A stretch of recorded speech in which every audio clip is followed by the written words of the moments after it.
Atmospheric refraction. Atmospheric refraction नाम से ही समझ में आ रहा है refraction of light bye atmosphere. पर अब ये कैसे पॉसिबल है कि refraction of light bye atmosphere? The refraction of light caused by Earth's atmosphere having a air layers of varying optical density। क्यों हो रहा है रिफ्रैक्शन? क्योंकि जो एटमॉस्फेयर है उसमें जो सारे लेयर्स है डिफरेंट डिफरेंट, अर्थ के आसपास का एटमॉस्फेयर आपने स्टडी किया होगा और यहाँ पे डिफरेंट डिफरेंट लेयर्स है और इन सारे लेयर्स की जो ऑप्टिकल डेंसिटी है वो डिफरेंट है और इस ऑप्टिकल डिफरेंट डेंसिटी के कारण जो रिफ्रैक्शन हो रहा है वो हो रहा है एटमॉस्फेरिक रिफ्रैक्शन। क्लियर?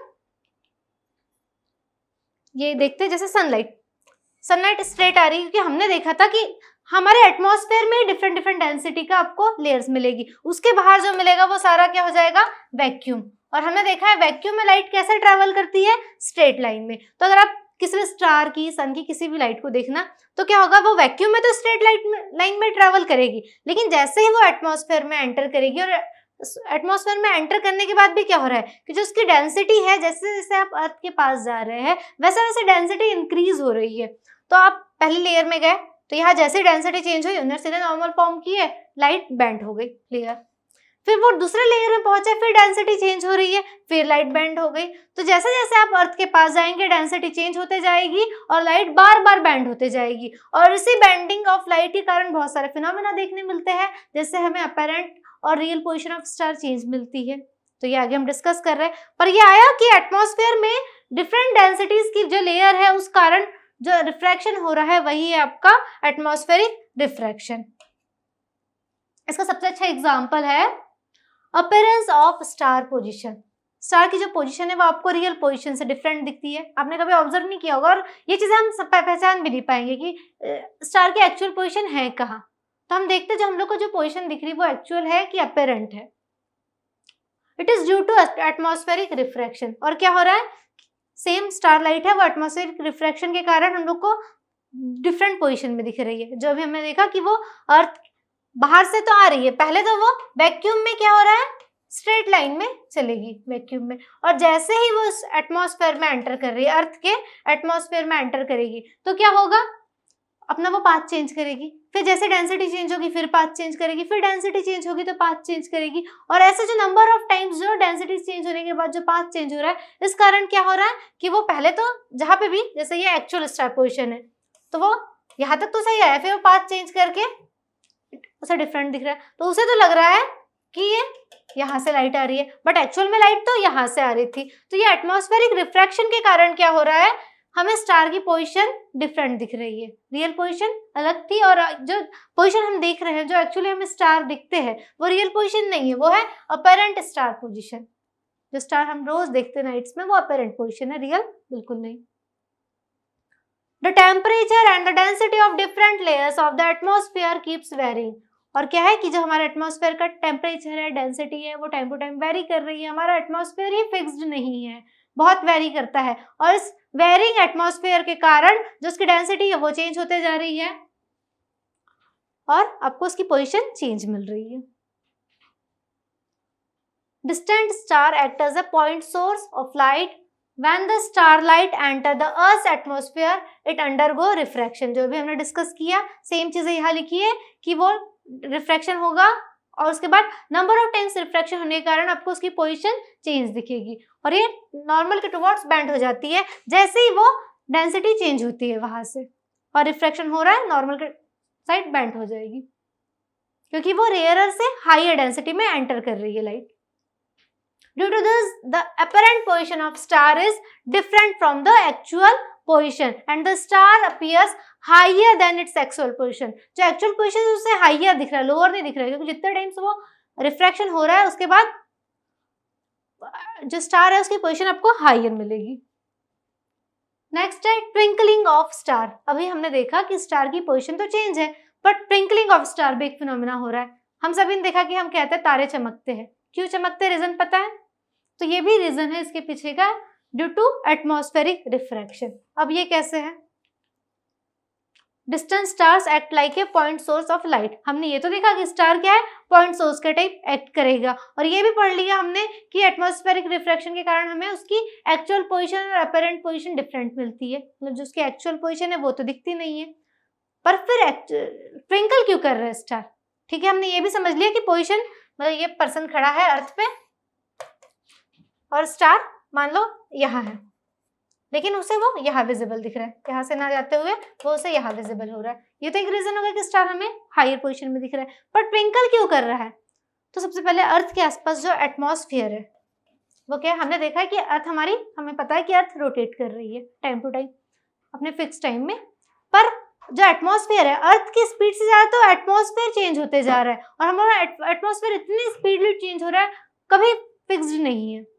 देखना कभी डस्ट है, कभी डस्ट नहीं, कभी पोल्यूशन है, कभी कुछ कोई रीजन है, मतलब डिफरेंट रीजन के कारण आपका एटमॉस्फेयर हमेशा चेंज होते जाएगा, और जितनी स्पीड से एटमॉस्फेयर चेंज होगा उस स्पीड में जो आपको स्टार की पोजीशन है वो आपको उस टाइम में हर एक इंस्टेंट में अलग अलग पोजीशन में दिखेगी। मतलब आपको लगेगा पहले स्टार यहाँ है, फिर यहाँ है, फिर यहाँ है, मतलब वो जितने स्पीड से एटमॉस्फेयर चेंज हो रहा है तो पोजीशन भी आपके स्टार की टाइम टू टाइम चेंज होते जाएगी, और वो जो एकदम माइनर सेकंड्स में जो उसकी पोजीशन चेंज हो रही है, कई पार्ट ऑफ सेकंड रहेगा, वो बहुत छोटा टाइम है, उस इंस्टेंस में जो स्टार की पोजीशन जो चेंज होते जा रही है, क्यों, एटमॉस्फेरिक रिफ्रैक्शन के कारण, क्योंकि एटमॉस्फेयर क्या है आपका टाइम टू टाइम चेंज होते जा रहा है, और चेंज ऑफ एटमॉस्फेयर के कारण आपको स्टार की पोजीशन हर एक सेकंड में डिफरेंट मिलेगी। तो वो जो डिफरेंट पोजीशन एकदम ब्लिंक होकर आपको दूर से दिख रही है, वो आपको टिमटिमाता हुआ दिख रहा है, ट्विंकल करते हुए दिख रहा है।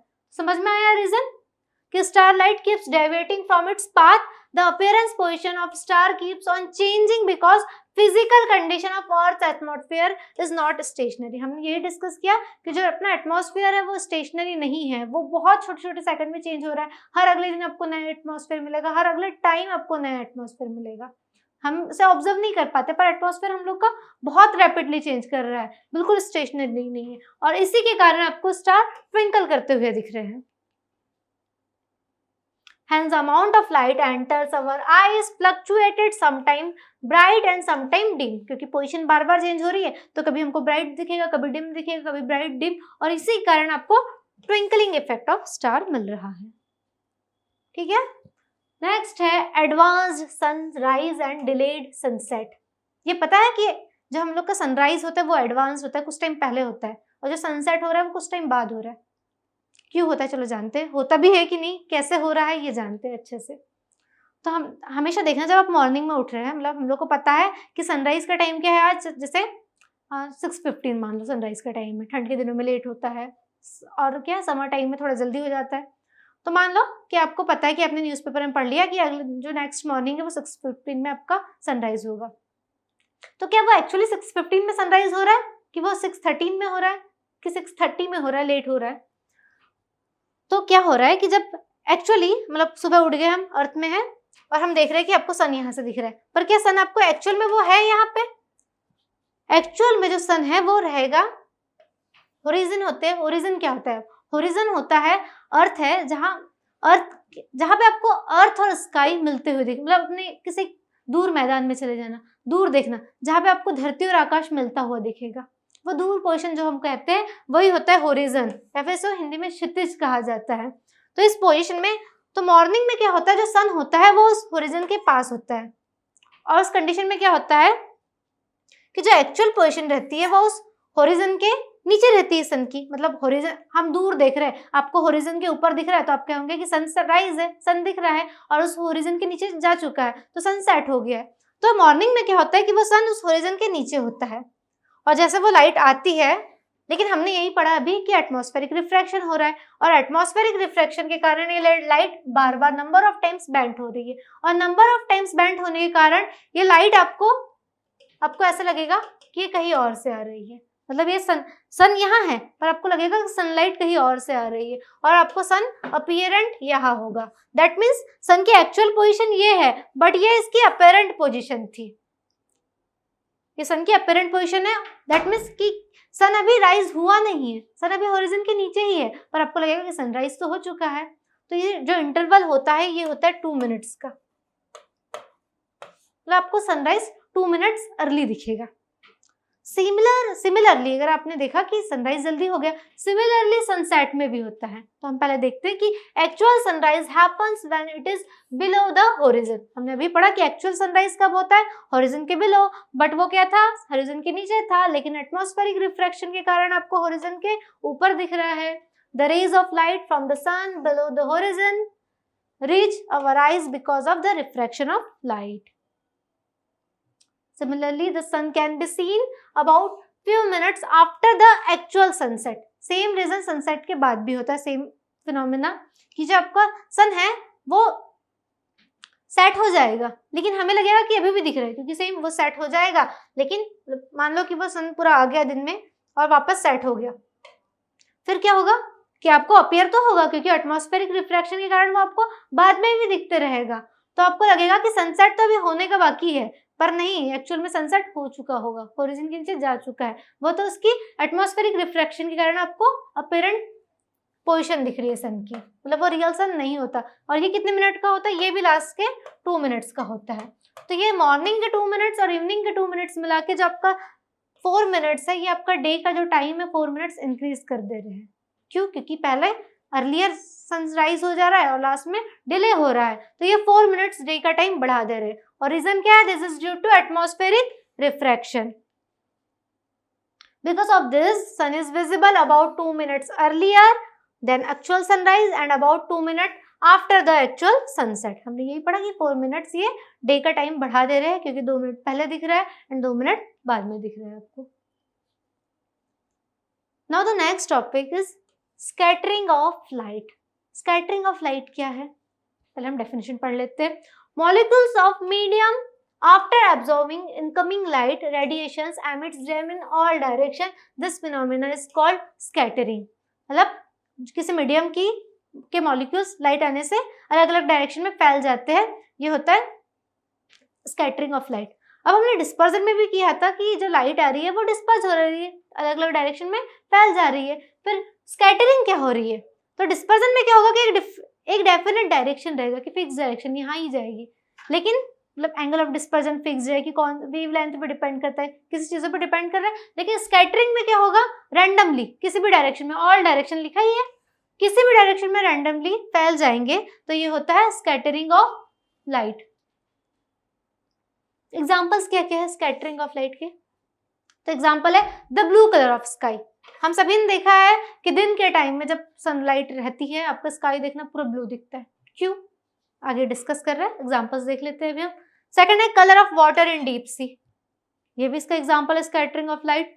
The reddening of sun at the sunrise and sunset, सबने देखा है कि सनराइज एंड सनसेट के टाइम में पूरा रेडिश आपको एटमॉस्फेयर दिखेगा, अपना आसपास दिखेगा, क्यों, तो ये हम डिटेल में पढ़ रहे हैं अभी। फर्स्ट है टिंडल इफेक्ट। टिंडल इफेक्ट क्या है, when a beam of light strikes the minute, मतलब ये स्कैटरिंग ऑफ लाइट का एग्जांपल है टिंडल इफेक्ट, जिसे हम डिस्कस कर रहे हैं। तो टिंडल इफेक्ट है when a beam of light strikes the minute particle of earth atmosphere, suspended particles of dust and the molecules of air, the path of the beam become visible.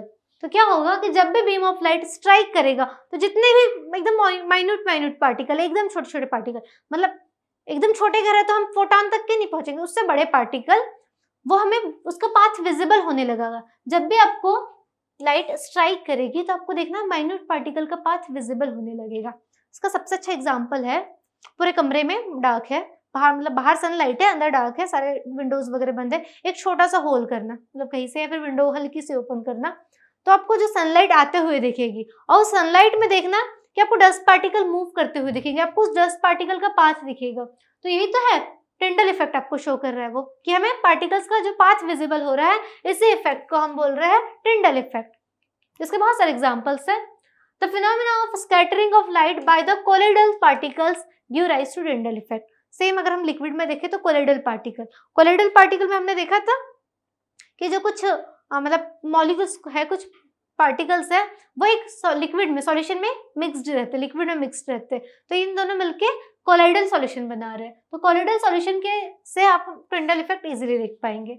इसका example है कि मान लो एक solution है, एक मतलब beaker ले लिया, उसमें सॉल्यूशन है, और दूसरे बीकर में क्या है, mixture of water and milk है, ठीक है, वाटर मतलब पहले में नॉर्मल कोई भी सॉल्यूशन है, दूसरे में mixture of water and milk है। तो वाटर और मिल्क में क्या होता है, ये एक इमल्शन बना रहे हैं, ये भी एक कोलाइडल सॉल्यूशन है। और कोलाइडल सॉल्यूशन से क्या होगा, आपको पार्टिकल का पाथ विजिबल हो जाएगा। छोटे छोटे जो माइन्यूट पार्टिकल है उसमें आप एक टॉर्च ऑन करें तो देखना इसमें कुछ विजिबल हो रहा है कि इसमें कुछ विजिबल हो रहा है। तो पहले वाले में कुछ विजिबल नहीं होगा सॉल्यूशन में, बट कोलाइडल सॉल्यूशन में आपको मिलेगा, कोलाइडल पार्टिकल्स में वहां पे आपको माइन्यूट पार्टिकल्स का पाथ विजिबल हो जाएगा। तो जब भी आप लाइट स्ट्राइक करोगे और आपको पार्टिकल का पाथ विजिबल हो जाए तो यही फिनोमिना टिंडल इफेक्ट है, और कोलाइडल पार्टिकल्स से टिंडल इफेक्ट को राइज करते हैं। It can be observed when sunlight passes through a canopy of dense forest. एक घने जंगल में चले जाओ जहाँ से ऊपर से बहुत कम सनलाइट आ रही है, और देखना जहाँ से भी फिर थोड़ी थोड़ी सनलाइट आएगी। घने जंगल में थोड़ी थोड़ी सनलाइट आ रही है तो जो छोटी छोटी सनलाइट की मतलब रेज आपको दिखती हुई दूर से हुई आते हुए दिखेगी, तो उन रेज में आप इजीली डस्ट पार्टिकल का पाथ देख पाएंगे। डस्ट पार्टिकल ही नहीं, कोई भी छोटे छोटे माइन्यूट पार्टिकल्स है उनका पाथ इजीली विजिबल हो जाएगा। तो यही फिनोमिना है टिंडल इफेक्ट। है question, why is the colour of the sky is blue. हमने अभी पढ़ा स्कैटरिंग ऑफ लाइट में, एग्जांपल में पढ़ा था कि स्काई का कलर आपको ब्लू दिखता है, तो सेम उसको डिटेल में डिस्कस कर रहे हैं। क्वेश्चन आ गया कि क्यों है ब्लू। तो सबसे पहले एटमॉस्फेरिक रिफ्रैक्शन के कारण है, सबको पता है, मतलब स्कैटरिंग ऑफ सनलाइट हो रही है एटमॉस्फेयर में, इसके कारण हो रहा है। कैसे हो रहा है, तो हमने देखा कि सनलाइट तो आती है, सनलाइट आ रही है, और सनलाइट क्या, इसको एक कलर तो आ नहीं रहा है, सारे विबग्योर आ रहा है। कितना आ रहा है, विबग्योर, पूरे कलर आ रहे हैं।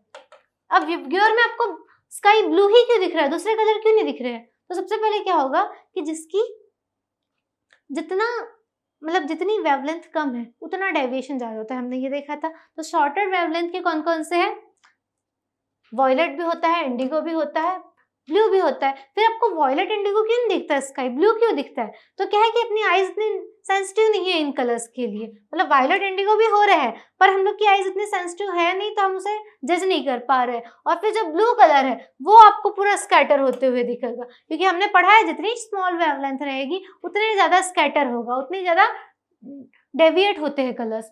तो ब्लू मतलब सबसे ज्यादा इंडिगो, वॉयलेट इंडिगो तो डेविएट हो गया, उसके बाद ब्लू कलर बहुत ज्यादा डेविएट होगा। और वॉयलेट और इंडिगो हम लोग की आईज की सेंसिटिविटी के कारण हम लोग को दिख नहीं पाता इतने इजीली, पर ब्लू कलर आपको इजीली डिटेक्ट कर पाते हैं, और आपका सारा स्काई आपको ब्लू कलर का दिखता है। तो ये रीजन हुआ कि आपका स्काई ब्लू कलर का दिख रहा है। Blue light is scattered more than other colors because it traverses shorter smaller waves। ठीक है, स्मॉलर वेवलेंथ होता है तो ये बहुत ज्यादा स्प्रेड हो जाएगी, स्कैटर करेगी।